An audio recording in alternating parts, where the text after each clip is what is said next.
Hi guys, మ్యాంగోస్తో రొటీన్గా mangoes నార్మల్గా తినడము జ్యూస్ చేసుకోవడం కాకుండా నేను ఒక 3 మ్యాంగోస్ తీసుకొని దాన్ని మొత్తం ఐస్ క్రీమ్ ప్రిపేర్ చేశాను.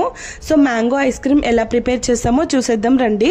ఇలా మొత్తం దాని మీద ఉన్న పీల్ అంతా తీసేసేయాలి. ఫస్ట్ తీసేసి లోపల వచ్చిందంతా తీసుకొని కట్ చేసేసుకుంటున్నాను. ఇక్కడ చూడొచ్చు అన్ని చిన్న చిన్న పీసెస్ లాగా కట్ చేసుకున్నాను.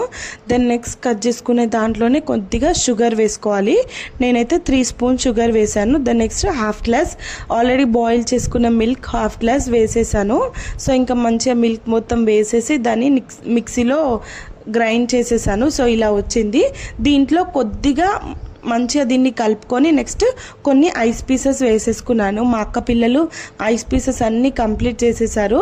సో దీంట్లో ఉన్నవి తీసుకొని ఐస్ పీసెస్ని ఇలా చేసుకొని దాన్ని కూడా మిక్సీ పట్టుకున్నాక ఇలా మంచి నీట్గా పల్ప్ వచ్చింది. ఇంకా వీటన్నిటిని మౌల్స్, మా ఇంట్లో ఐస్ క్రీమ్ మౌల్స్ ఉండే, సో వాటిలో ఫస్ట్ నేను కొన్ని కట్ చేసుకున్న మ్యాంగోస్ వేసుకున్నాను.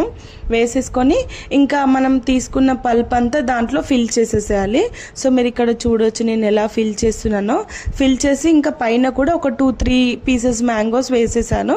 వేసి ఇంకా మంచి అన్నిటికీ క్యాప్ పెట్టేసి దాన్ని తీసుకెళ్ళి డీప్ ఫ్రిడ్జ్లో పెట్టేశాను. 6-7 అవర్స్ తర్వాతకి నీట్గా ఐస్ క్రీమ్ సూపర్గా వచ్చినాయి. బట్ ఆ క్లిప్ నేను తీయలేదు. Thank you from watching friends. More videos కోసం ప్లీజ్